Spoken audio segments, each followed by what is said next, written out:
నమస్తే అండి. Welcome to Krishna's kitchen. నేను మీ కృష్ణ అండి. ఈరోజు వీడియో వచ్చేసి పిల్లలకు ఎంతో ఇష్టమైన మురుకులు ఇంకా చెగోడీలండి. బియ్యం పిండి ఉంటే చాలు 2 రకాల స్నాక్స్ అయితే రెడీ అయిపోతాయి. ఇవి ఒక్కసారి చేసి పెట్టుకున్నామంటే మనకు 15 to 20 డేస్ వరకు నిల్వ ఉంటాయండి. చాలా బాగుంటాయి. పిల్లలు స్కూల్ నుంచి రాగానే చాలా ఇష్టంగా తింటారు. ఇప్పుడు వీటిని ఎలా తయారు చేసుకోవాలో చూసేద్దాం. దీనికోసం ఇక్కడ నేను బియ్యం పిండి తీసుకుంటున్నానండి. పొడి బియ్యం పిండి. నేను ఆల్రెడీ ఇంట్లో ఎప్పుడు స్టోర్ చేసుకుంటాను. మీరు కావాలంటే బియ్యం కడిగి ఆరబెట్టుకుని పట్టించుకోవచ్చు, లేదంటే డైరెక్ట్గా అయినా పట్టించుకోవచ్చు. ఇక్కడ నేను 2 కప్పుల బియ్యం పిండి తీసుకుంటున్నాను. 2 కప్పులకి 1 కప్పు మైదా పిండి వేస్తున్నా. మైదా పిండి ప్లేస్లో మీరు గోధుమ పిండి అయినా వేసుకోవచ్చు, లేదంటే ఉట్టి బియ్యం పిండితో అయినా చేసుకోవచ్చు.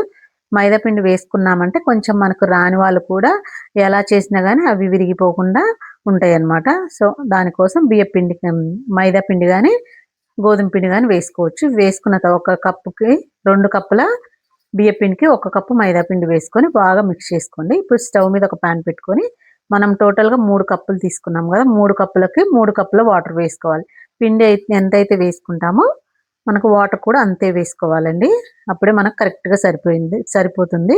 ఇప్పుడు ఇందులో తగినంత కారం, 1 టేబుల్ స్పూన్ కారము, తగినంత ఉప్పు, కొంచెం నేను చకోడీలు బయట వాటిలాగా రావాలని కొంచెం రెడ్ కలర్ వేస్తున్నాను. ఇది జస్ట్ ఆప్షనల్ మాత్రమే. నచ్చితే వేసుకోవచ్చు, లేదంటే స్కిప్ చేసేయచ్చు. అందులో 1 టేబుల్ స్పూన్ వరకు ఆయిల్ వేసుకొని ఇదంతా బాగా మిక్స్ చేసుకోవాలి. మిక్స్ చేసుకొని దీన్ని బాగా మరిగించుకోవాలి వాటర్ని. చూడండి, ఇలా మరుగుతున్నప్పుడు మంట సిమ్లో పెట్టుకొని పిండి మొత్తం వేసుకోవాలి, కలుపుకుంటూ వేసుకోవాలి. మొత్తం ఇలా వేసుకున్న తర్వాత మొత్తం ఒకసారి బాగా మిక్స్ చేసుకోండి. ఆ వాటర్లో పిండి అంతా పొడిగా లేకుండా మొత్తం కలిసేలాగా కలుపుకోవాలి. స్టవ్ అయితే బంద్ చేసేసుకోవాలి. ఇలా కలుపుకున్న తర్వాత పక్కన పెట్టేసుకొని దీన్ని ఒక అరగంట పాటు అందులో బాగా నాననివ్వండి. వేడిగా ఉంటుంది కదా బాండి, అందులోనే బాగా నాననిస్తే మనకు చేసేటప్పుడు విరిగిపోకుండా నీట్గా వస్తాయి అన్నమాట. ఇలా ఒక హాఫ్ అన్ అవర్ తర్వాత ఆరిన తర్వాత బేషన్లో వేసుకొని దీన్ని బాగా, మీకు బేషన్లో వీలైతే బేషన్లో కలుపుకోండి, లేదంటే ఇలా కింద వేసుకొని బాగా కలుపుకోవాలి. మనకి వైట్ కనిపిస్తున్నాయి కదా, అవేమి లేకుండా మొత్తం బాగా మిక్స్ చేసేసుకోవాలి. బాగా ఇట్లా మనం చపాతీ పిండి ఎలా కలుపుతామో అలా బాగా కలుపుకోవాలి. చూడండి, ఇలా ముద్దలాగా అయింది కదా. ఇలా కలిపిన తర్వాత ఇప్పుడు పక్కన పెట్టేసుకోండి. దీనిపైన మూత పెట్టుకోండి. మనకి ఎంత కావాలో అంత తీసుకొని మిగతాది పక్కన పెట్టేసుకోవాలి. ఇప్పుడు చగోడీలలోకి శనగపప్పు అండి. దీన్ని 1 గంట ముందు వాటర్లో నానబెట్టుకొని తర్వాత ఒక అరగంట తర్వాత ఒక పొడి క్లాత్ మీద ఆరబెట్టుకోండి. దీనికి అసలు తడి అనేది అసలు ఉండొద్దండి శనగపప్పుకి. ఇప్పుడు మనం చిన్న చిన్న ఉండలు తీసుకొని మనం చేసుకోవడానికి వీలుగా ఉండేంత సైజు ఉండలు తీసుకొని కింద శనగపప్పు వేసుకొని ఇలా రోల్ చేసుకొని ఇలా శనగపప్పు మీద ఈ రోల్ అంతా అంటించేసుకోవాలి. మనకు అప్పుడు మంచి శనగపప్పు అంతా అంటుతుంది. మీకు ఎంత కావాలో అంత వేసి అంటించుకోండి. ఎక్కువ మీకు నిండుగా కావాలి అనుకుంటే ఎక్కువ వేసుకొని అంటించుకోండి, లేదు లైట్గా కావాలంటే కొన్ని వేసుకోండి. చూడండి, నేనైతే నిండుగానే అంటిస్తున్నా. కొన్ని ఎందుకంటే మనం కాల్చుకునేటప్పుడు కొన్ని నూనెలో విడిపోతాయి. సో అందుకని ఎక్కువ అంటించుకున్నామంటే మనకు నీట్గా ఉంటుంది. ఇలా అన్ని అంటించుకొని మీకు మొత్తం ఇలా చేయడానికి రాదు అన్నప్పుడు కొంచెం తీసుకొని కొంచెంగా తీసేసుకొని ఇలాగా. ఇప్పుడు దీనికి తక్కువ ఉంది కదా, నేను కొంచెం శనగపప్పు అంటించుకుంటున్నానండి. శనగపప్పు ఎక్కువగా ఉంటే చాలా ఇష్టం అనుకునే వాళ్ళు ఎక్కువ వేసుకోండి. ఒక్కోసారి శనగపప్పు అసలు ఇష్టం లేదనుకున్న వాళ్ళు శనగపప్పు స్కిప్ చేసేయచ్చండి. ఇలా వేసుకొని మొత్తం ఇలా రోల్ చేసుకోవాలండి.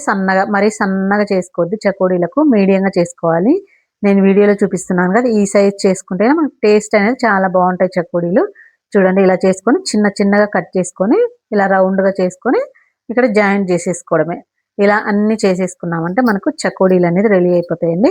చాలా సింపుల్గా చేసేసుకోవచ్చు. ఒక వాయి చేసుకొని స్టవ్ మీద చిన్న మంట మీద కాలుస్తుంటే మనం మిగతా అన్ని రెడీ చేసేసుకోవచ్చు అనమాట.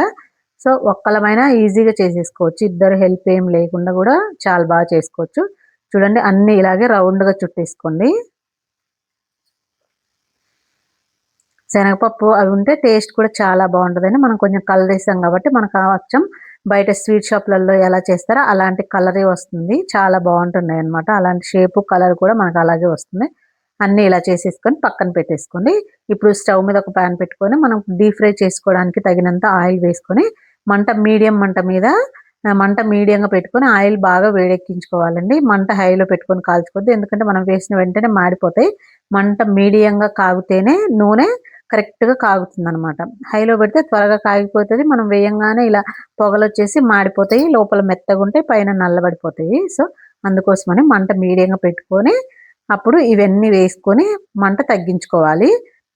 మొత్తం తగ్గించుకొని అప్పుడు చిన్న మంట మీద కాల్చుకుంటేనే మనకు క్రిస్పీగా వస్తాయి. వేసిన వెంటనే కదపొద్దు దీన్ని. ఒక 3, 4 మినిట్స్ అలా ఉంచేసి అప్పుడు కదపండి. ఎందుకంటే శనగపప్పు అవి విడిపోతాయి తొందరగా. సో, అలాగా అయిన తర్వాత మంచిగా మంట మీడియంగా పెట్టుకొని, మంట మీడియం టు లో పెట్టుకొని మంచి కలర్ గోల్డెన్ కలర్ వచ్చేంత వరకు కాల్చుకొని ఇప్పుడు తీసి ఒక టిష్యూ పేపర్ మీద వేసుకుంటే మనకు ఎక్స్ట్రా ఏమైనా ఆయిల్ ఉంటే అబ్జర్వ్ చేసేసుకుంటదండి. అంతేనండి. సింపుల్‌గా, టేస్టీగా స్వీట్ షాప్ స్టైలు చెగోడీలైతే రెడీ అయిపోయినాయి. చాలా బావుంటాయి. ఇప్పుడు నెక్స్ట్ వచ్చేసి ఇదే పిండితోటి మనము మురుకులు తయారు చేసుకుందాం. ఒకటే చెకోడీలు తినాలంటే వాళ్ళకి రోజు బోరొస్తది కదా! పిల్లలకి కూడా ఇదేనా అని అడుగుతారు. సో, అందుకనేసి ఒక పిండితోటి 2 రకాలు చేస్తే వాళ్ళకి తేడా తెలీదు కాబట్టి వేరు వేరు అనుకుంటారు. ఇప్పుడు ఒక మనం చక్రాలొత్తుకునే గిద్ద తీసుకొని స్టార్ ఉండేది తీసుకోవాలండి. అది తీసుకొని ఇప్పుడు ఇందులో పిండి వేసుకోవాలి. మనకెంతైతే సరిపోయిద్దో అందులో పిండి వేసుకొని అన్నీ ఇలాగ పొడవుగా ఒత్తుకోవాలి ఒకసారి. మనకు చిన్న సైజు కావాలంటే కొంచెం చిన్నగా ఒత్తుకోండి. లేదు పెద్దగా వెడల్పుగా చేసుకునే మాట అయితే కొంచెం పొడవుగా ఒత్తేసుకుంటే సరిపోయిద్దండి. ఇవి కూడా ఈజీగా అయిపోయిద్ది. ఒకళ్ళ హెల్ప్ లేకుండా ఒక్కళ్ళమైనా కూడా నీట్‌గా చేసుకోవచ్చు. ఇలా మనకి ఏ సైజు కావాలో ఆ సైజు ఇలా పొడవుగా ఒత్తి పెట్టుకొని అన్నీ ఒకసారి ఇలా చుట్టలుగా చుట్టేసుకోవచ్చండి. నీట్‌గా మనం మైదా పిండి వేసాం కదా! మనకి ఎక్కడ కట్ అవ్వడం కానీ, రాకపోవడం కానీ, మధ్యలో మధ్యలో చిన్న చిన్న కట్ అవ్వడం అలా ఉండదు. చూడండి నేను 2 పెద్దయి చేశాను. పిల్లలకి చిన్నయి అయితే బావుంటాయనేసి చిన్న చిన్న సైజ్ చేస్తున్నా. నాతో పాటు పక్కన మా చిన్నోడు గూడా చేస్తున్నాడనమాట. చూడండి అన్నీ ఇలా చేసుకొని ఇలా మొత్తం రౌండ్‌గా చుట్టేసుకున్నామంటే ఈజీగా అయిపోయిద్ది. ఒకసారి చేసుకొని అన్నీ ఇలా ఆయిల్‌లో వేసుకుంటే అవి కాలుతూ ఉండగా మిగతాయి కూడా చేసేసుకోవచ్చు సింపుల్‌గా. చూడండి అన్నీ ఇలా చుట్టలు ఒత్తుకొని ఇప్పుడు ఇవన్నీ ఒక ప్లేట్‌లో వేసుకొని మనం ఆల్రెడీ ఆయిల్ పెట్టే ఉన్నాం కదా! ఆయిల్ కాగుంటది. మంట సిమ్‌లో పెట్టుకొని ఇవన్నీ ఒక్కొక్కటిగా వేసుకొని కాల్చుకోవాలి. మంట మీడియం టు లో పెట్టుకోవాలండి. హై పెట్టుకోవద్దు. అలాగని మరీ సిమ్‌లో కూడా పెట్టుకోవద్దు. మరీ సిమ్‌లో పెట్టామంటే మనకు ఆయిల్ ఎక్కువ లాగేస్తుంది.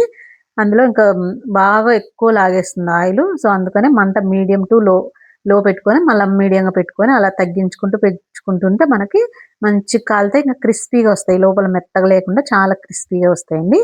ఇవి కూడా మంచి గోల్డెన్ కలర్ వచ్చేంత వరకు కాల్చుకున్నామంటే మనకి మురుకులు కూడా రెడీ అయిపోయినాయండి. ఒక్క బియ్యపు పిండి ఉంటే చాలు మనకు సింపుల్‌గా చిటికెలో రెడీ చేసేయొచ్చనమాట. పిల్లలకి ఈవినింగ్ స్నాక్స్‌కి ఒకసారి చేసి పెట్టుకున్నామంటే 15-20 డేస్ వరకు నిల్వ ఉంటాయి. అంతేనండి. నచ్చినాయా? నచ్చితే లైక్ చేయండి.